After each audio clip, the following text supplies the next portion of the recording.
لا إله إلا الله ولا نعبد إلا إياه مخلصين له الدين ولو كره الكافرون.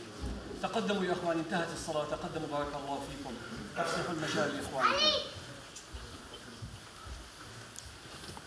هذا التكبير الخالد أيها الإخوة، نداء الله أكبر، هذا الذي جعله الرسول صلى الله عليه وسلم شعارا للمسلمين في صلاتهم وفي انتصارهم على الأعداء حتى في إطفاء الحريق، فقال صلى الله عليه وسلم: زينوا أعيادكم بالتكبير وأطفئوا حرائقكم بالتكبير. هذا النداء السماوي الخالد الذي يتردد كل يوم 5 مرات على المآذن، معلنا أنه لا شيء في الكون أكبر ولا أعظم من اسم الله سبحانه وتعالى. أيها الإخوة، في هذا اليوم يتبادل المسلمون في أنحاء الأرض تهانيهم لبعضهم البعض على اختلاف ألوانهم ولغاتهم وثقافاتهم، كلهم يشهدون أن لا إله إلا الله وأن محمدًا رسول الله، وهذه فرحتنا. فالنبي صلى الله عليه وسلم عندما جاء المدينة وجد الأنصار والأولاد وغيرهم يفرحون بعيد من الأعياد، فسألهم فقالوا: هذا عيد نفرح به بالجاهلية. قال: لقد أبدلنا الله خيرا من هذا، أبدلنا بعيد الفطر وعيد الأضحى. ولذلك جاء في تفسير هذه الآية: قل بفضل الله وبرحمته فبذلك فليفرحوا هو خير مما يجمعون. وفضل الله سبحانه وتعالى هو القرآن الكريم، وكان فضل الله عليك عظيما. وقال صلى الله عليه وسلم: أيام العيد أيام أكل وشرب وذكر لله تعالى، فلا بأس فيه باللهو المباح الذي لم يحرمه الإسلام. في هذا العيد أيها الإخوة وغيره نحمد الله سبحانه وتعالى على ما أكرمنا به، على عونه في الصيام والطاعات، ونسأله المزيد من الثبات. إذا أردت أن تعرف أخي المؤمن أن تعبك هذا كان في شهر الصوم، شهر رمضان، أنه قد تقبله الله منك، تعرف هذا من خلال استقامتك على منهج الله سبحانه وتعالى. ونحن إذ نفرح في هذا اليوم في هذا البلد في السويد، لا ننسى أن لنا إخوة في أنحاء المعمورة ممن حرموا من بهجة أفراح العيد، في سوريا وبورما والشيشان والأهواز وفلسطين وأفغانستان والعراق وغيرها من بلاد المسلمين. فلا بد لنا إلا أن نشاركهم كما نشارك بعضنا أفراحنا، نشاركهم في أحزانهم بأن ندعو الله لهم وأن ندعمهم بما نستطيع.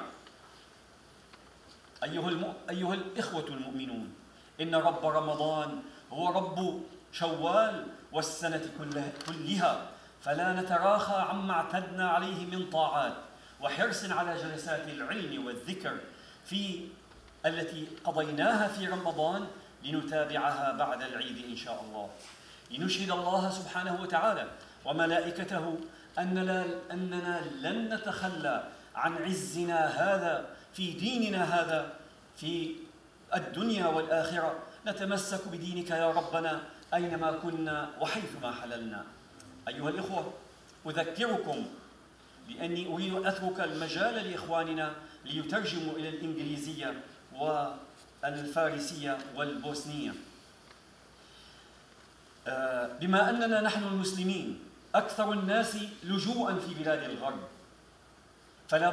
فلا بد أن نعطي على الأقل صورة حسنة عن أخلاقنا وعاداتنا وإيماننا من خلال مظاهرنا في هذا الدين القويم. قال الله تعالى: ومن أحسن قولا ممن دعا إلى الله وعمل صالحا وقال إنني من المسلمين. تعالوا أيها الإخوة لنذكر بعض هذه الآداب التي حث عليها ديننا قبل قوانين البلد. إماطة الأذى عن الطريق صدقة، فكيف بمن يرميها على الطريق؟ انظروا إخواني إلى الكم. هل هو أنظف منطقة في هولسفريد؟ بالتأكيد كلكم ستقولون لا. نحن لا نعلم أولادنا أو نتجاهل أو ننسى أن نحافظ على النظافة في حينا كما نحافظ عليها في بيتنا، لأننا دعاة لهالإسلام. إذا أردنا أن نوزع على الناس بروشورات، كتيبات يقولون أنت مسلم وهذه تصرفاتك، كيف نصبح مثلك؟ أول شيء ابدأ بنفسك فانهاها عن غيها، فإذا استقامت فأنت عظيم. ثانياً، احترام النعمة. نحن هنا في بحبوحة من العيش، ولكننا نتجاهل إذا بقي في الإناء شيء نرميه. عندنا كثير والحمد لله، والنعمة غالية. من أراد أن يحافظ عليها في حياته فليحافظ على نعمة الله عند طعامه وشرابه. ثم الثالثة، عدم رفع الصوت. نحن عندما نمشي في الطريق كل العالم يعرفون هؤلاء مهاجرون، نتكلم بصوت عال.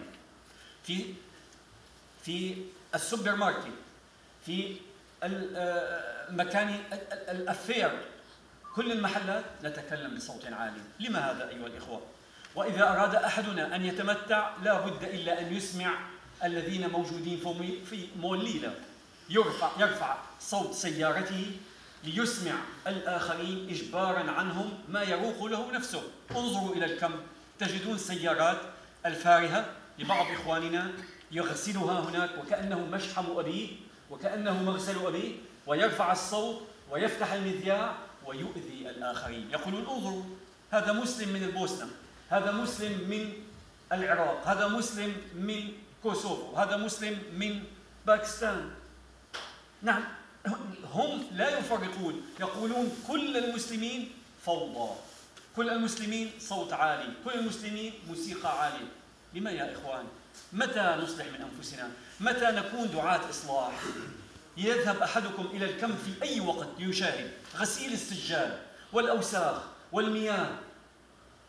هؤلاء من القمر أم هم أهلنا؟ Our family. رابعاً أيها الإخوة، هل نحترم حق الجوار؟ هل سأل عنا السويديون في جوارنا يقولون ما شاء الله على هذه الأخلاق، من أنتم مسلمون؟ ممكن نصير مثلكم بهذه العادات الجميلة الطيبة؟